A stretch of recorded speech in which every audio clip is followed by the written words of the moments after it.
নিরপেক্ষ সরকার প্রসঙ্গে বিএনপির সঙ্গে বৈষম্য বিরোধী ছাত্র আন্দোলনের টানাপোড়েনের মাঝেই উপদেষ্টা নাহিদ ইসলাম বলেছেন, নির্বাচন নিয়ে বিএনপির বক্তব্য আওয়ামী লীগের টোনের সাথে মিলে যাচ্ছে।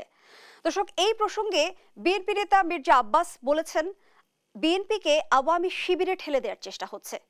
আমরা বেশ কিছুদিন ধরেই দেখছি নির্বাচন এবং বিভিন্ন ইস্যুতে বৈষম্য বিরোধী ছাত্র আন্দোলন এবং বিএনপির সাথে এক ধরনের টানাপোড়েনের সৃষ্টি হয়েছে।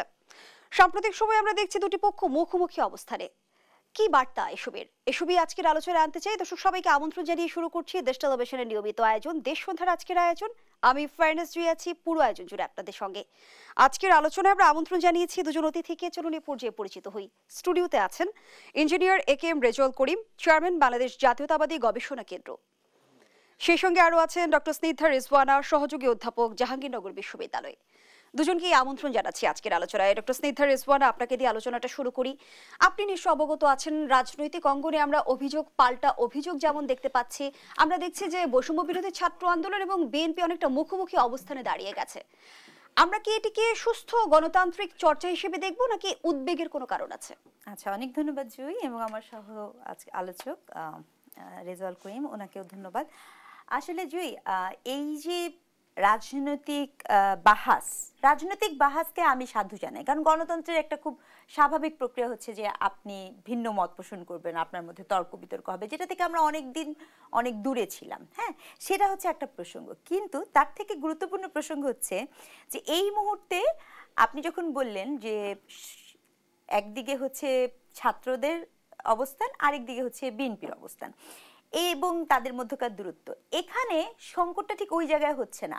আমি স্পষ্ট যেটা বুঝি যে যেহেতু এই নাগরিক কমিটি তাদের আলটিমেট উদ্দেশ্য হচ্ছে তারা একটি রাজনৈতিক দল করবে, খুব স্বাভাবিকভাবেই তাদের যে রাজনৈতিক দল খোলার জন্য একটা ন্যারেটিভ লাগে, পলিটিক্যাল ন্যারেটিভ। তো সেই পলিটিক্যাল ন্যারেটিভটা তারা দাঁড় করানোর চেষ্টা করছে এবং তাদের সামনে উপযুক্ত কম্পোনেন্ট হিসাবে আপনার বিএনপি অবস্থান করছে। কাজেই এই বাহাসটা সচেতনভাবে তারা ক্রিয়েট করার চেষ্টা করছে, এটা আমার ব্যক্তিগত মতামত। কিন্তু সমস্যা কি হচ্ছে? সমস্যা হচ্ছে আমাদের যিনি ছাত্র উপদেষ্টা, তিনি এই জিনিসটা উনি হয়তোবা স্মরণ করতে ভুলে যাচ্ছেন, কিন্তু ওনাকে আমাদের বারবার স্মরণ করিয়ে দিতে হবে যে আপনি কিন্তু এখন একটি সরকারের মধ্যে আছেন, আপনি কিন্তু কোনোভাবেই এখন কোনো একটি রাজনৈতিক দলের হয়ে বক্তব্য দিতে পারেন না।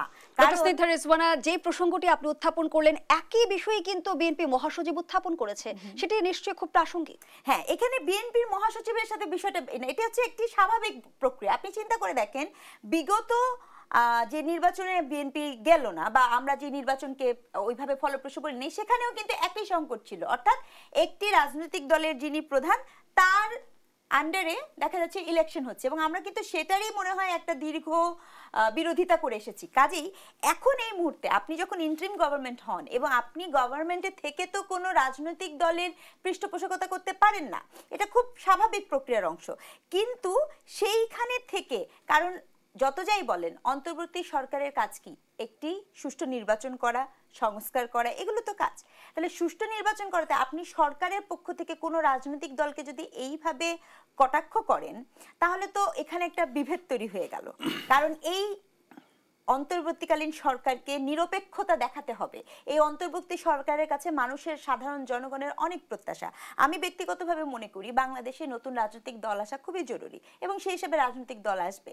কিন্তু আমার কাছে কেন জানি মনে হচ্ছে এই রাজনৈতিক দল এবং বিএনপির মধ্যকার যেই কথোপকথন বা কথা কাটাকাটি, এটি আমার কাছে মনে হচ্ছে যে বাংলাদেশের মানুষকে পলিটিক্যালি ওই জায়গায় নিয়ে যাওয়া, যে তারা দুটি ডিফারেন্ট পলিটিক্যাল পার্টি, তাদেরকে সামনে নিয়ে আসবে। দেখেন, আমরা যত যাই বললেন, আমরা কিন্তু এখন পর্যন্ত এই নাগরিক কমিটির কি রাজনৈতিক দর্শন লাগে কিন্তু একটা রাজনৈতিক দলের, যেমন মনে করেন বিএনপির একটা জাতীয়তাবাদী দর্শন আছে, আওয়ামী লীগেরও একটা দর্শন আছে, কিন্তু অন্যান্য বা জামাত ইসলামেরও কিন্তু একটি দর্শন আছে, রাজনৈতিক দর্শন আছে। এখন এই যে পার্টি, তারা বলেছিলেন যে বৈষম্যহীন একটাই করবেন, কিন্তু সেখানে আমরা যখন দেখতে পাই সেটা ইনক্লুসিভিটি নিয়ে অনেক আলাপ হচ্ছিল, কিন্তু সেখানেও যখন ইনক্লুসিভের প্রসঙ্গটা আসলো, এই সকল প্রক্রিয়া কিন্তু স্বাভাবিকভাবেই আমাদের মধ্যে কতগুলো প্রশ্ন তৈরি করে। যেমন আমি আপনাকে আরেকটা বলি, আমাদের যিনি আরেকজন ছাত্র উপদেষ্টা হয়েছেন, মাহফুজ আলম।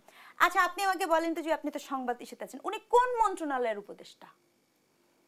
উনার মন্ত্রণালয় কোনটা?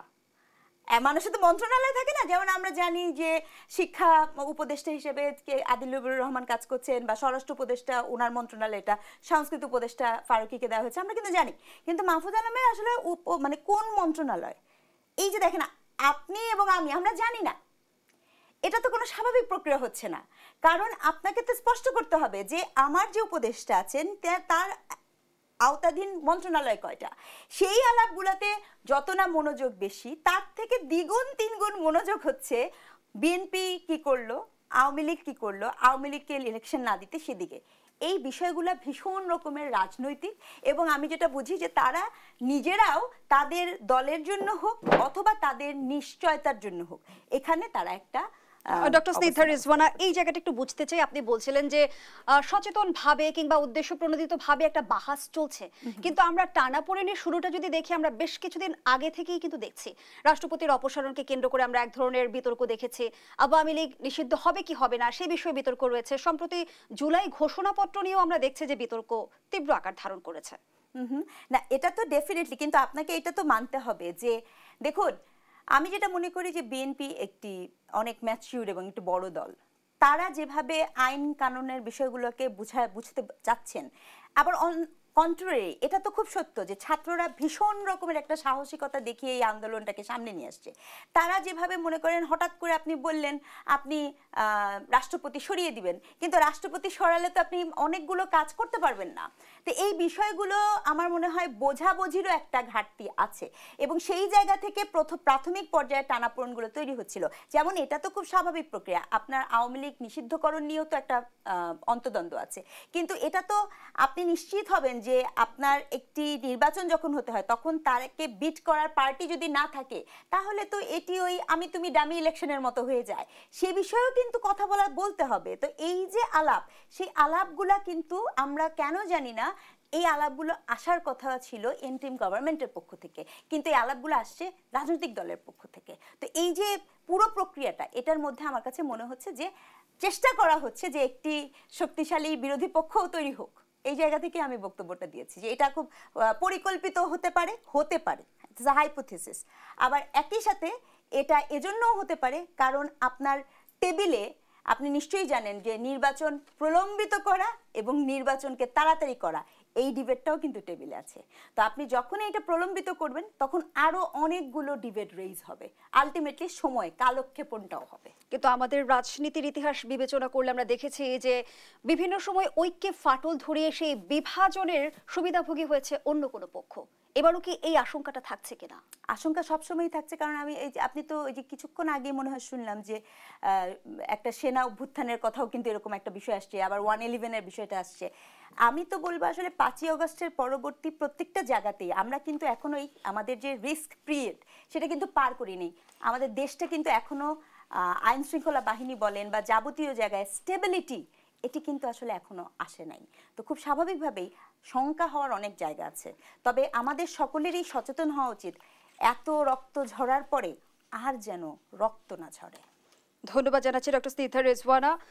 জনাব রেজাউল করিম, একই বিষয়ে আপনার কাছে প্রশ্ন নিয়ে আসতে চাই। আমরা যখন দেখলাম যে বিএনপি মহাসচিব নিরপেক্ষ সরকারের প্রসঙ্গ আনলেন, তখন রাজনৈতিক অঙ্গনে এক ধরনের উত্তাপ তৈরি হলো।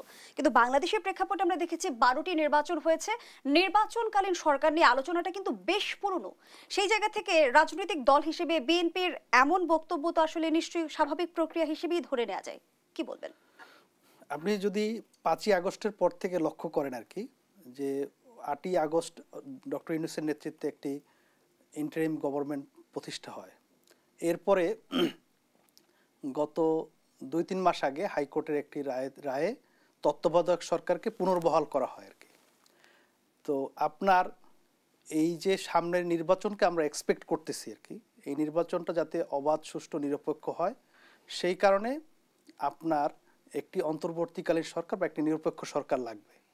এখন বিএনপি মহাসচিব যে কথাটি বলেছেন, ওনার কথা সুস্পষ্ট যে কোনো কোনো ক্ষেত্রে এই তত্ত্বাবধায়ক সরকারের বা এই অন্তর্বর্তীকালীন সরকারের নিরপেক্ষতা নিয়ে প্রশ্ন তৈরি হয়েছে, এবং নিরপেক্ষতা যদি না থাকে তাহলে ভবিষ্যতে একটি নিরপেক্ষ সরকার প্রয়োজন হতে পারে একটি সুষ্ঠু নির্বাচনের জন্য। তো এটা খুবই যুক্তিসঙ্গত কথা। এর আগে আমরা বিএনপির পক্ষ থেকে শুনেছি যে অন্তর্বর্তী সরকারের প্রতি তাদের পূর্ণ সমর্থন রয়েছে, এইবারই প্রথম কিন্তু আমরা অভিযোগ শুনলাম। না, সমর্থন তো আপনার মির্জা ফখরুল সাহেব বা বিএনপি এখনো প্রত্যাহার করেননি। যে আজকেও জনাব তারেক রহমান সাহেব একটি বক্তব্যে বলেছেন যে সংস্কার এবং নির্বাচন দুইটাই গুরুত্বপূর্ণ, এবং এই যে আগস্ট বিপ্লব বা জুলাই বিপ্লব, এই বিপ্লবের দুটো লক্ষ্য ছিল, একটা হচ্ছে গণতন্ত্রায়ন এবং সুশাসন। তো গণতন্ত্রায়ন তো আপনার নির্বাচন ছাড়া হবে না। আর একটা জিনিস আপনি খেয়াল করেন যে আমরা প্রায় 6 মাসের কাছাকাছি চলে আসছি। আগামী 8ই ফেব্রুয়ারি আমাদের 6 মাস পূর্ণ হবে। আপনার ডিসেম্বরের মধ্যে সংস্কার কমিশনগুলো রিপোর্ট পেশ করার কথা তারা নিজেরা বলেছিল, কোনো রাজনৈতিক দল কিন্তু তাদেরকে চাপাই দেয় নাই। সেটা জানুয়ারির 20 তারিখের মধ্যে হবে, এখন সেটা ফেব্রুয়ারির 15 তারিখ পর্যন্ত টেনে নেওয়া হয়েছে। এখন আর দেখা গেল যে আমরা এরকম কালক্ষেপণ করে যদি আমরা একটা অশ্বডিম্ব প্রসব করি তাহলে সেটা তো ঠিক হবে না। আপনার নির্বাচন ছাড়া আপনার একটা অগণতান্ত্রিক সরকার কতদিন থাকবে? আপনার এই 16 বছর যে আপনার যে গণতান্ত্রিক আন্দোলন হলো, এই গণতান্ত্রিক আন্দোলন তো ছিল যে মানুষের ভোটের অধিকার প্রতিষ্ঠা করা, একটা গণতান্ত্রিক শাসন ব্যবস্থা প্রতিষ্ঠা করা, যারা জনগণের মৌলিক অধিকার এবং জনগণের অধিকারকে নিশ্চিত করবে। এবং কিন্তু রেজাল্ট করবে এখানেই কিন্তু বৈষম্য বিরোধী ছাত্র আন্দোলনের নেতারা বলছে যে বিএনপির আসলে পুরো ফোকাসটা শুধু নির্বাচন কেন্দ্রিক। তারা ভুলে যাচ্ছে যে এই সরকার আসলে কোনো নির্বাচনের মধ্য দিয়ে আসেনি, গণ অভ্যুত্থানের মধ্য দিয়ে এসেছে, যেখানে নির্বাচনের সাথে সাথে সরকারের লক্ষ্য ছিল আসলে সংস্কার এবং বিচার। ফ্যান্টাস্টিক। এবং এটা তো তারেক রহমান সাহেব আজকেও বললেন যে সংস্কার এবং নির্বাচন দুটোই জরুরি। তাদের যে অভিযোগ, এই অভিযোগ সম্পূর্ণ অযৌক্তিক। আমি মনে করি, যেটা আমি স্নিগ্ধা আপার সঙ্গে অ্যাড করতে চাই, যে আপনার এর আগেও আমরা কিংস পার্টির একটা সম্ভাবনা দেখেছিলাম যে আপনার যে সরকারের ছত্রছায়ায় একটি দলকে প্রতিষ্ঠা করা। বিরোধটা মূলত সেই জায়গায়, আপনার ছাত্ররা তারা রাজনৈতিক দল করুক, তাদের এজেন্ডা জনগণের কাছে পেশ করুক, এটি নিয়ে কারো কোনো আপত্তি নেই। এবং জনগণ যদি তাদেরকে গ্রহণ করে এবং নির্বাচনের মাধ্যমে তারা যদি ক্ষমতায় আসে, তাতে কারো কোনো আপত্তি নেই, কারণ এটার জন্যই জুলাই বিপ্লব। আর আমাদেরকে মনে রাখতে হবে যে জুলাই বিপ্লব শুধু জুলাই মাসেই সংগঠিত হয় না, দীর্ঘ 17 বছরের গণতান্ত্রিক আন্দোলনের ধারাবাহিকতাই ছিল আপনার এই জুলাই বিপ্লব। এবং এই গণতান্ত্রিক আন্দোলনে বিএনপি সহ, জামাত ইসলামী সহ এবং অন্যান্য যেসব রাজনৈতিক দল যারা গণতান্ত্রিক আন্দোলনে শরিক হয়েছেন, তাদের অনেক নেতাকর্মী হত্যাকাণ্ডের শিকার হয়েছেন, লক্ষ লক্ষ তাদের বিরুদ্ধে মামলা হয়েছে, তারা নির্যাতনের শিকার হয়েছেন, অনেকে গুম হয়েছেন, এবং সেই গুমের বিরুদ্ধেও তো একটা কমিশন হয়েছে। আপনি দেখেন এতগুলো কমিশন হলো, আপনার একটা মানে কনস্ট্রাকটিভ রিপোর্ট আমরা মানে একটা কমিশনেরও পেলাম না আজকে পর্যন্ত। এটা তো আসলে আপনার অ্যালার্মিং। আপনি কি আপনার কাজ করতেছেন নাকি আপনি সময় ক্ষেপণ করতেছেন, এটা তো একটা বোঝার বিষয়। সেখানেও আসলে গণ অভ্যুত্থানের নেতারা, মানে নেতৃত্ব দেওয়া নেতারা বলছে যে যেই আওয়ামী লীগ এত অপকর্মে লিপ্ত হলো, যে আওয়ামী লীগ এত দুঃশাসন চালালো বিগত 15 বছর, সেই আওয়ামী লীগের প্রতি বিএনপির অবস্থান নমনীয়। এটা তো আপনার উদরপিণ্ডি ভুদর গাড়ে চাপানোর মতো। আপনি একটা জিনিস খেয়াল করেন যে আপনার বিশেষ করে 2014, 2018 বা 2024-এর যেসব ইলেকশনে যারা আপনার জনগণের ভোটাধিকার হরণ করলো, যারা দেশে একটা অগণতান্ত্রিক ব্যবস্থা তৈরি করলো, আজকে সরকারের তরফ থেকে কোনো সুনির্দিষ্ট মামলা করা হয়েছে কিনা আপনার এইসব আপনার এই যে আওয়ামী লীগ সরকারের যে এই অগণতান্ত্রিক এবং অসাংবিধানিক এবং রাষ্ট্রদ্রোহী এই কার্যকলাপের বিরুদ্ধে? আপনার এই এখন তো বিএনপি ক্ষমতায় নাই, বিএনপি কিভাবে করবে? বিএনপির তো এটা করার সুযোগ নাই, করতে হবে সরকারকে। এবং শুধু সেটা না, আপনি দেখেন যে আপনার ব্যাংকিং সেক্টরে লুটপাট হয়েছে, আপনার জুডিশিয়ারিতে আপনার যে ধরনের ঝামেলা হয়েছে, আপনার এই যে সংস্কারগুলো, এই সংস্কারগুলো কিন্তু দৃশ্যমান না। বললেই বলা হয় যে এটা একটা সময় সাপেক্ষ ব্যাপার। আপনি আপনার এই যে ধরেন for example doctor Asif Nazrul সাহেব, উনি একটা প্রজ্ঞাপনের মাধ্যমে জাতীয় সংসদের স্পিকারের দায়িত্ব নিলেন। তো আপনার একটা প্রজ্ঞাপনের মাধ্যমে কি জুডিশিয়ারি সংস্কার করা যায় না? জুডিশিয়ারি অ্যাপয়েন্টমেন্ট কমিশন গঠন করার জন্য কি আপনার এত সময় লাগতো? আপনার আজকে সিভিল অ্যাডমিনিস্ট্রেশন দেখেন, আজকে পুলিশ অ্যাডমিনিস্ট্রেশন দেখেন, আজকে শিক্ষকরা আন্দোলন করতেছে, এগুলো তো সরকারের দায়িত্ব। এবং সরকার, হ্যাঁ, তারা যাদের অভিজ্ঞতার অভাব রয়েছে, সেই ক্ষেত্রে তারা যারা অভিজ্ঞ রাজনৈতিক দল, যারা দীর্ঘদিন গণতান্ত্রিক আন্দোলনে শরিক হয়েছে, তাদের পরামর্শ নিতে পারে, তাদের সহযোগিতা নিতে পারে। আপনি তাদেরকে প্রতিপক্ষ বানান কেন? আজকে তো এই গণতান্ত্রিক দলগুলোই তো আপনার তারা নির্বাচনে যাবে এবং জনগণ হয়তো তাদেরকে তাদের রেজাউল ম্যান্ডেট করিম, দেবে। আপনি সরকারের নেওয়া বিভিন্ন পদক্ষেপের কথা বলছিলেন, আরো কি কি পদক্ষেপ নেওয়া যায় সে বিষয়ে বলছিলেন, কিন্তু উপদেষ্টা আসিফ মাহমুদ সজীব ভুঁইয়া যেমনটি বলেছে যে সরকারের কর্মকাণ্ডে রাজনৈতিক দলগুলো হস্তক্ষেপ করে থাকে, সে বিষয়ে আলোচনায় ফিরতে চাই, একটা বিরতির সময় হয়েছে। দর্শক, দেশ সন্ধ্যার এই পর্যায়ে একটা বিরতি নিচ্ছি, সাথেই থাকুন।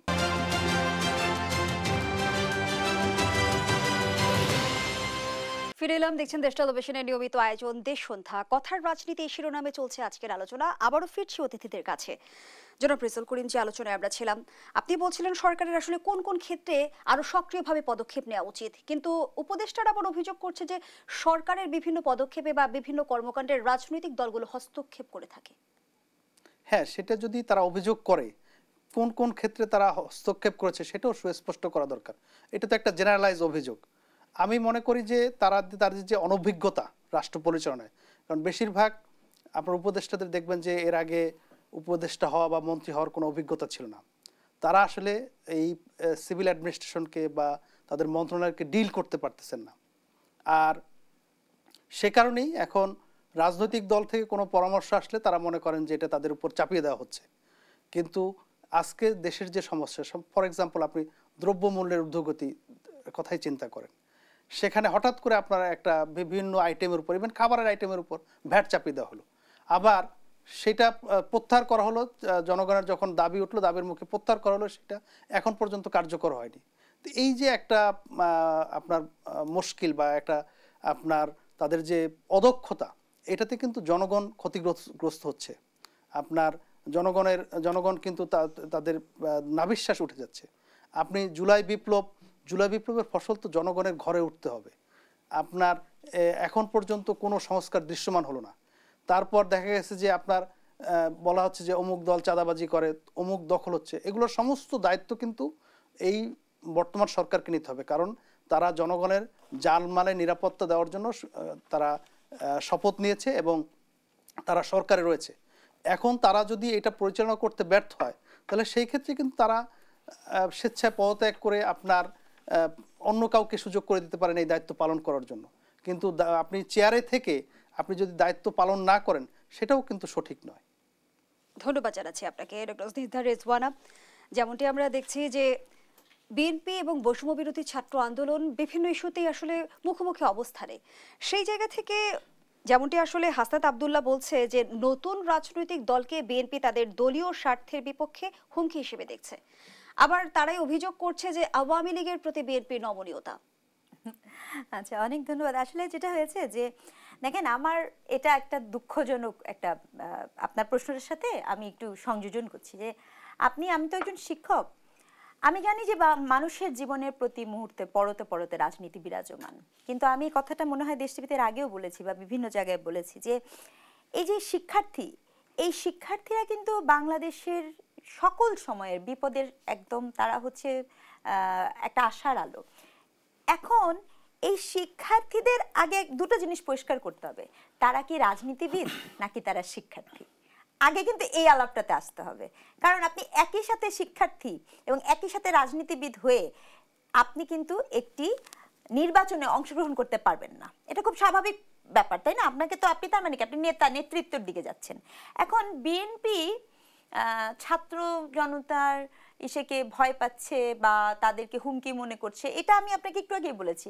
তাদের পলিটিক্যাল ন্যারেটিভ স্থাপন করার জন্য তাদেরকে তো এই কথাটা বলতেই হবে।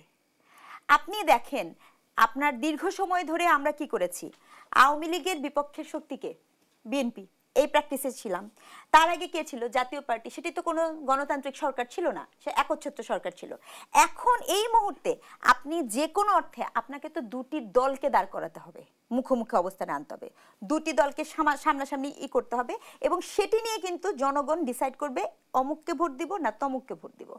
কাজেই এই ন্যারেটিভ প্রতিষ্ঠা করার জন্য হাসনাত আব্দুল্লাহদের এই যে এই ডিসকোর্সকে তাদের প্রতিষ্ঠা করতে হবে যে বিএনপি তাদেরকে ভয় পাচ্ছে। এখন বিএনপির মতো একটি দল যদি ভয়ের গল্পটা, এটা খুব আমি বলবো যে ম্যাচিউরড কথা হয়নি। হ্যাঁ, ভীতি প্রদর্শন করাটা ম্যাচিউর কথা হয়নি, কারণ আপনি এখানে বলতে পারেন প্রতিদ্বন্দ্বিতাপূর্ণ বিষয় বা এই ধরনের কথা। কারণ বিএনপি বা আওয়ামী লীগ এমনই এত বড় দুটি রাজনৈতিক দল বাংলাদেশের, তাদের আসলে এরকম কোনো দলকে ভয় পাওয়ার মতো কোনো কারণ নাই, এটা একদম আমি যেটা বুঝি। কিন্তু প্রবলেমটা কোথায় আছে? প্রবলেম আছে হচ্ছে আপনার মতাদর্শিক অবস্থানে, প্রবলেম আছে হচ্ছে আপনার ক্লেম করার মাধ্যমে। দেখেন, আমি এই বিষয়টাকে আমার মনে হচ্ছে এখন খুবই জটিলভাবে দেখা উচিত।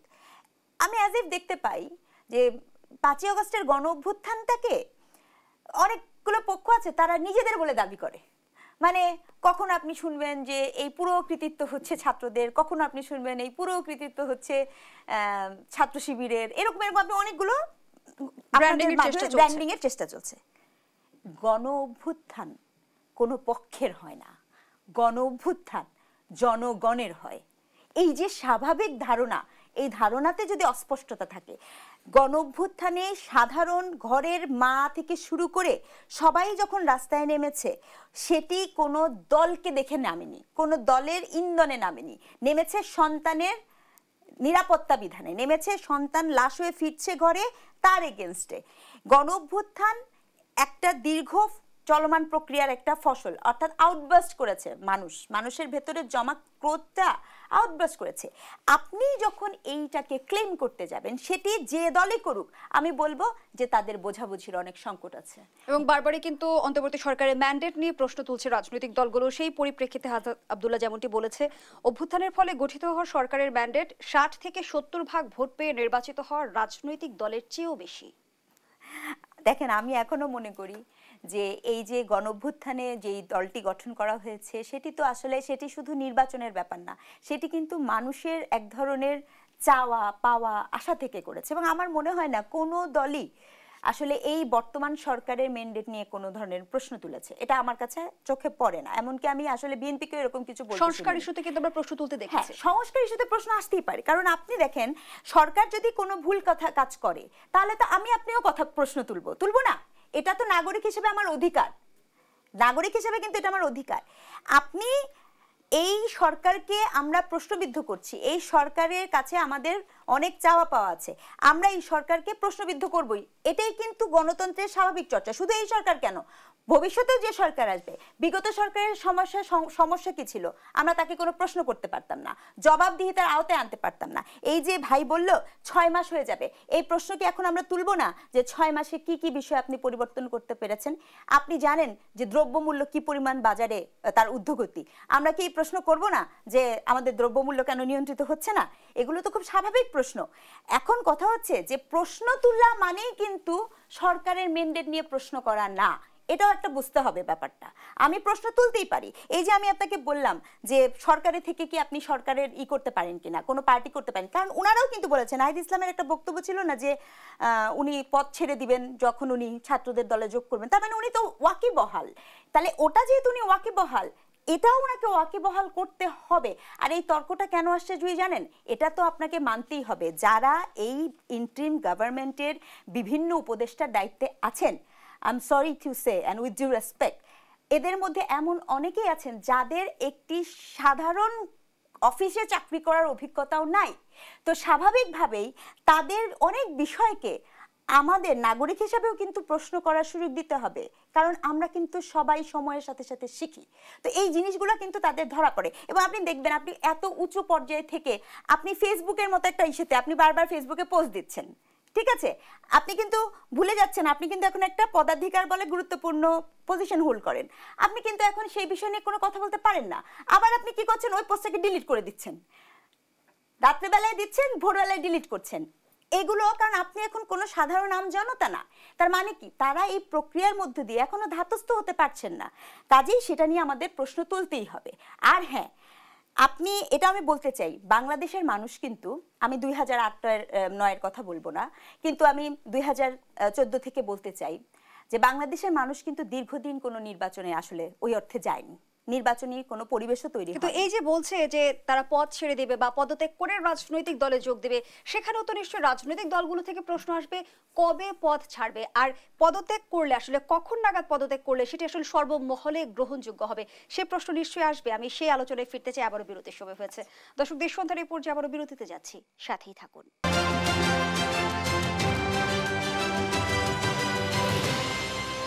ফিরে এলাম, দেখছেন দেশ টেলিভিশনের নিয়মিত আয়োজন দেশ সন্ধ্যা। আমরা আবারও ফিরছি আলোচনায়। ডক্টর স্নিগ্ধা রেজওয়ানা, যে আলোচনায় আমরা ছিলাম, উপদেষ্টাদের পক্ষ থেকে বলা হচ্ছে রাজনৈতিক দলে তারা যোগদান করলে পদত্যাগ করেই করবেন, কিন্তু এখন প্রশ্ন হলো কবে নাগাদ তারা পদত্যাগ করবেন, আর কখন পদত্যাগ করলে রাজনৈতিক দলগুলো থেকে আর প্রশ্ন উঠবে না কিংবা গ্রহণযোগ্যতা পাবে?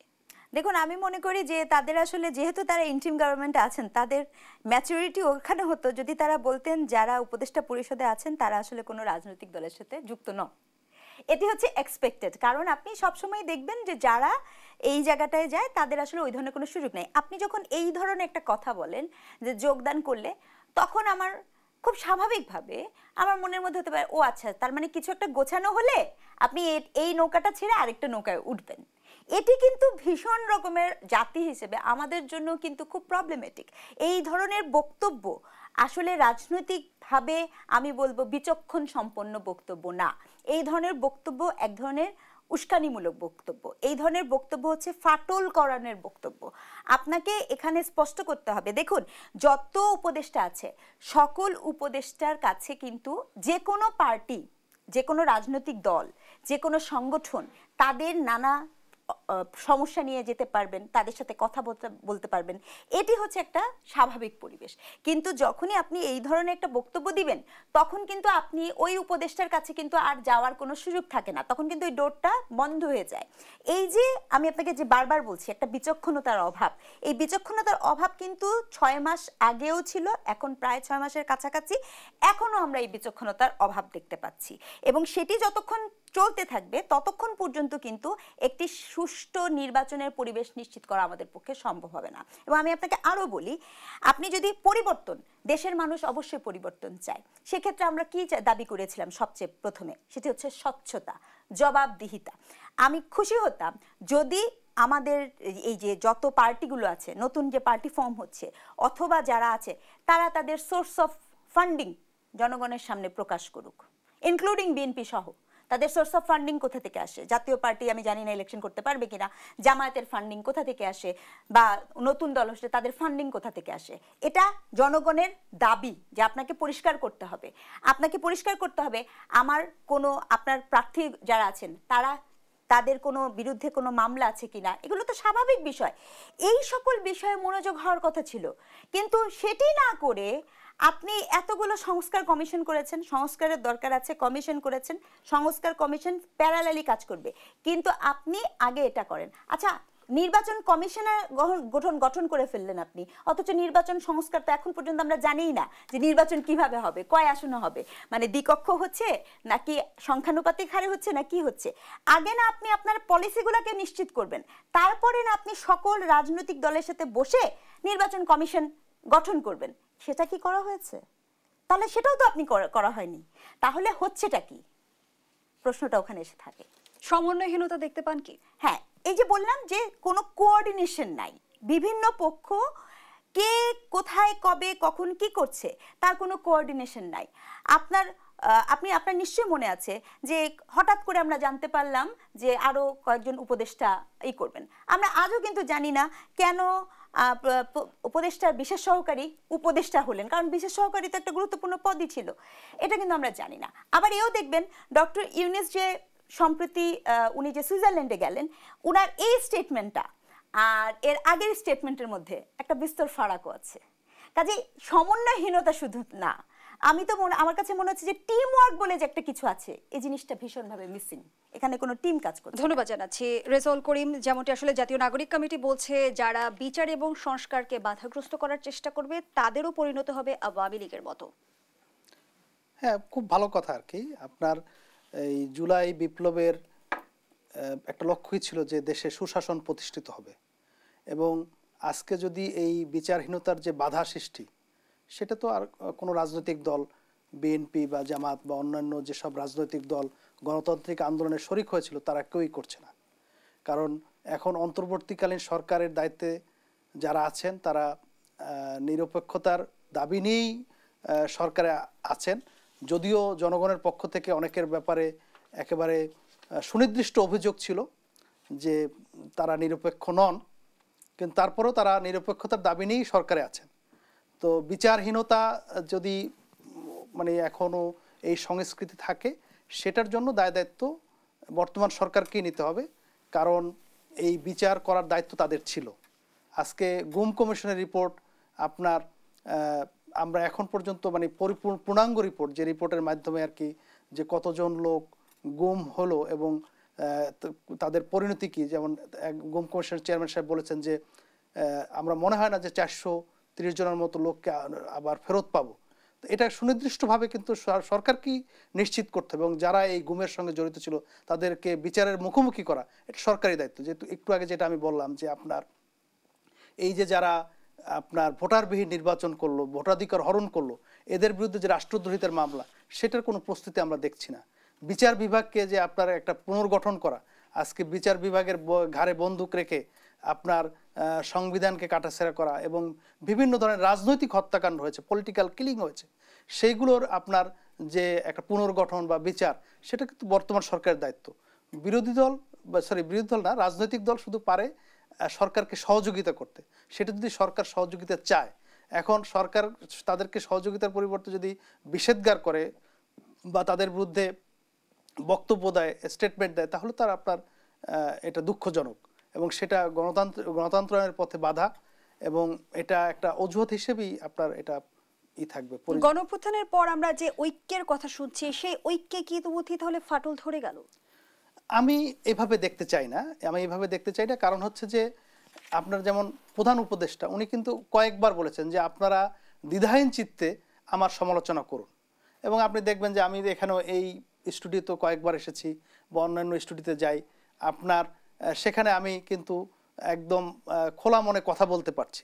আপনার একটা রাজনৈতিক দল বা একটা ব্যক্তি বা একটা সংগঠন বা সরকার তাদের মতামত প্রকাশ করবে, তাদের মত দ্বৈধতা থাকবে, মতভিন্নতা থাকবে, বা অনেক সময় ঐক্যমত হবে।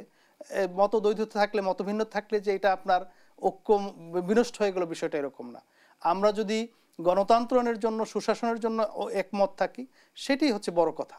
এখন রাজনৈতিক দলগুলো কিংস পার্টি গঠনের ব্যাপারে তাদের দ্বিমত থাকতেই পারে, কিন্তু ছাত্ররা রাজনৈতিক দল গঠন করুক এ ব্যাপারে তো কোনো রাজনৈতিক দল বাধা দেয়নি বা নিষেধও করেনি। যেটা স্নিগ্ধা আপু একটু আগে বললেন যে যেসব ছাত্র উপদেষ্টা পরিষদে রয়েছেন, ওনাদের ম্যাচিউর আচরণ হতো যে আমরা কোনো রাজনৈতিক দলের সঙ্গে যুক্ত হব না বা যুক্ত নই, কিন্তু তারা যখন কোনো রাজনৈতিক উদীয়মান কোনো রাজনৈতিক দলকে বা কোনো নেতৃবৃন্দকে খবরদারি করে বা তাদেরকে পৃষ্ঠপোষকতা দেয়, তখন কিন্তু এটা একটা প্রশ্ন তৈরি হতে পারে।